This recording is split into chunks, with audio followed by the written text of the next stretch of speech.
It's Dirty Story Night! We have now reached the first place story of our partners round.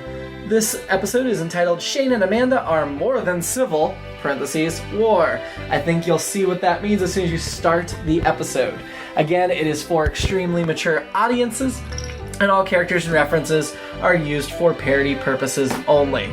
Dirty Story Night is part of IAD Presents Network, a multi-format entertainment content platform based in Columbus, Ohio, which basically means we put up a bunch of podcasts, written work, videos, all kinds of different things. So check out iabdpresents.com to see what our current lineup is, and there's a number of cool projects coming down the tube. This week, I'd like to highlight Jerome Wetzel's TV reviews. I'm actually Jerome, and I have been writing television reviews for about 7 years. I've written over 2,500 reviews, so if you want to see what's going on with the latest fall premieres, and there have been a lot of them lately, please jump over to IABD Presents, and if you click on Jerome Wetzel's TV reviews, you'll be able to see links to all of my latest thoughts.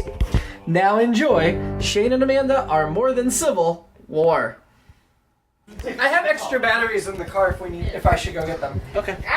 Should we be worried that it will cut out?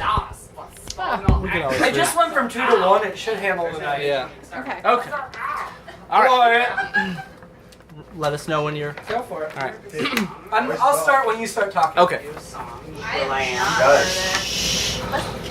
June 21st, 1861.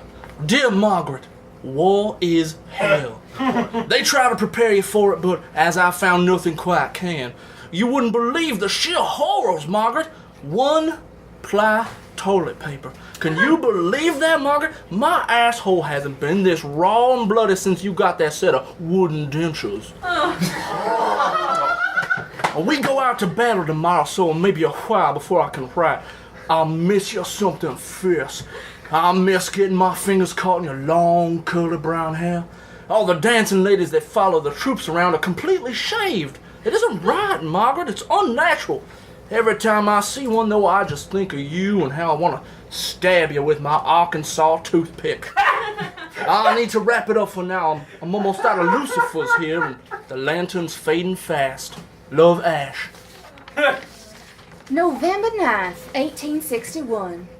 My dearest Ash, I was shocked when I received your letter, and I was struck with a bout of the vapors. I just cannot believe any woman, even a lady of the night, would stoop so low as to desecrate the beautiful bush the good Lord bestowed upon her. Some people have no God-fearing morals. June 22nd, 1861. Dear Margaret, I forgot to add in my last letter, I have a favor to ask of you. If you could please describe in detail the look, the feel, and the smell of your old sardine box, I'd mighty appreciate it. Love, your longing, Ash. I've been missing you something fierce. It's been a hard week. We had to put down old Stallion last night. I've been riding him daily since you left so that I could feel my yearning gaping hole. It was the only way I could comfort myself with the loss of our daily lovemaking. I'm nearly inconsolable. But don't fret, my ashy-washy. You can take comfort in the knowledge that Stallion will still be stuffing me daily as breakfast, lunch, and dinner as bacon and big, sturdy sausage. While I'm saddened by having to slaughter him to survive this winter, I must say he was quite delicious when I put him in my mouth with tea this morning. Unfortunately, I must end this letter. I can barely see for crying. I'll miss Stallion so. I do hope the war finds you in better spirits. Love, Margaret. February 5th, 1862. Margaret. December 25th, 1861. Dear Ash. No. Your faithful wife, Margaret. Dear Lord, you ate Stallion? I nearly had a conniption fit when I read your letter. Putting him down, I can understand, but to eat him too? Oh, I knew it was a mistake to let that boy live in the house. Oh, well, I must say, though, all the talk of our love making has got me feeling a pressure in my trousers. And I have a confession, Margaret. Between the loneliness and your letter, I lost all restraint. I lost control, Margaret. Now, do not fear. Your pretty little hatchet wound will remain safe when I return home. And I did not stray with an army grouping. No, siree. Let me explain. One night after a long battle, I was surveying the bodies for usable duds. Well, I was a bit wallpapered, and I started thinking of you, and I had my way with one of the corpses. Now, I figure right about now you're thinking I'm writing you some balderdash, but it's true. Don't worry, though. It wasn't an orifice or nothing. It was a bullet hole. I stuck my pig sticker deep inside. And to my surprise, it was still quite warm. The crimson water made a fine lubrication. And you know how I enjoy the ushing, gushing sounds of a sloppy muff. I figured it would be loose as a sweet cow Bessie's manure silo. But between the rigor mortis and the gangrene, it provided a nice tight release.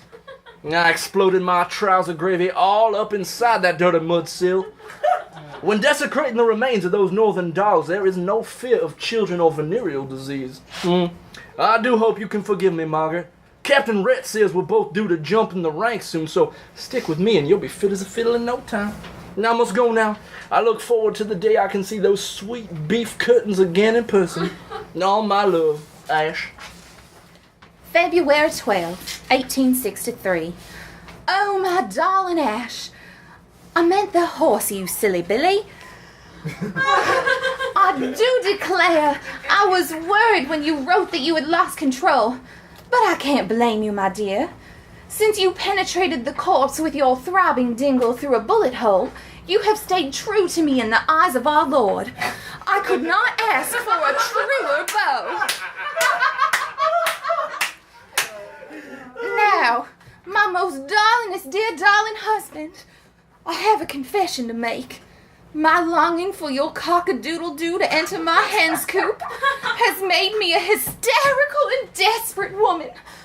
Since most of the good doctors are off to war with those northern aggressors, I had to have the retired county physician, Colonel Lingus, come to call on me.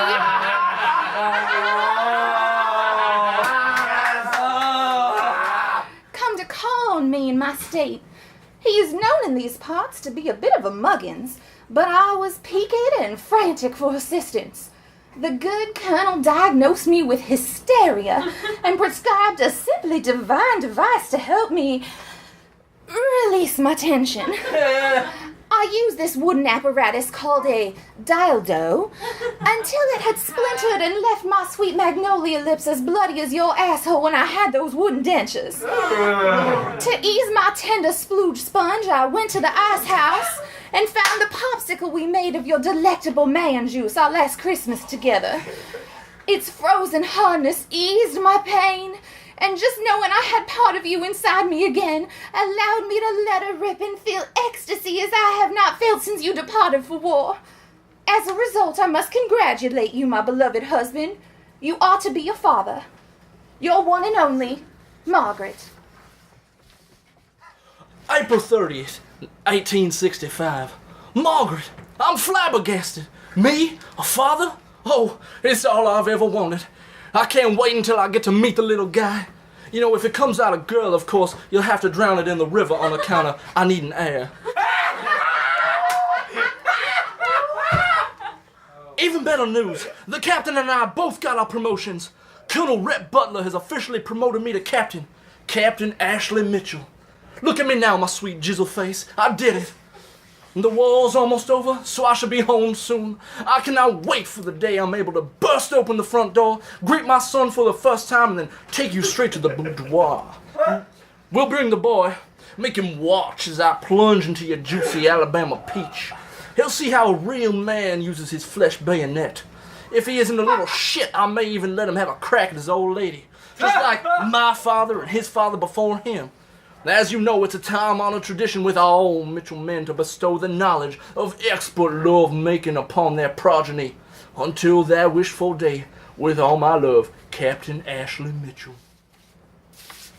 The end.